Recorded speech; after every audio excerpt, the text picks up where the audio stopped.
மன அளவுல சில பேருக்கு சங்கடம் இருந்துகிட்டே இருக்கும், மன ரிலாக்ஸ் இருக்காது, மன அமைதி ஏற்படாது.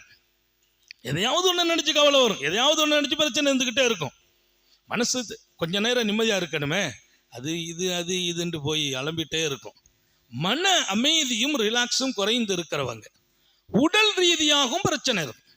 சில பேருக்கு மாற்றி மாற்றி ஏதாவது செய்யும், கொஞ்சம் வயிற்று வலிக்கும், அப்புறம் கொஞ்சம் கலை வலிக்கும், அப்புறம் காய்ச்சல் வரும், அப்படி கொஞ்சம் உடம்பெல்லாம் வலிக்குது, அங்கே வலிக்குது இங்கே வலி, இப்படி ஒரு நிலை இருக்கும்.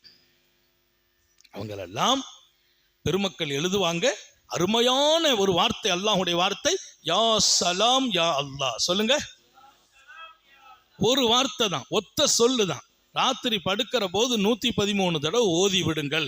நீங்கள் ஓதிட்டு படுங்க. எந்த திக்ரை செய்தாலும் முன்னாலையும் பின்னாலையும் 13 சலவாத் ஓதிக்கணும்.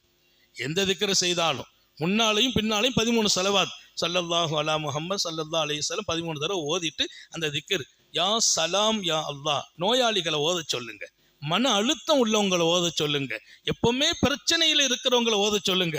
அவங்க ஓத ஓத அல்லாஹ்வின் கருணை, உடலும் ஆரோக்கியம், உள்ளமும் ஆரோக்கியம். அனுபவித்த திக்ர் என்கிறார்கள், அனுபவம். பல சாலிஹீன்கள் இன்றைக்கும் ஓதிக்கொண்டிருக்கிறார்கள். ராத்திரி படுக்கையில உட்கார்ந்தால் யா சலாம் யா அல்லாஹ், யா சலாம் யா அல்லாஹ். சலாம்ங்கிறது அல்லாஹ்வுடைய பேரு. நிம்மதி அளிப்பவன், சாந்தி அளிப்பவன், சமாதானம் அளிப்பவன், சந்தோஷம் அளிப்பவன்.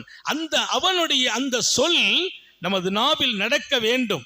இதை கொண்டு அல்லாஹ் கொடுக்கிறது, மனசுல உள்ள பிரச்சனை போயிடும். கவலை, கஷ்டம், பயம், அது இதெல்லாம் போய் மனசு ரிலாக்ஸ் ஆகும்.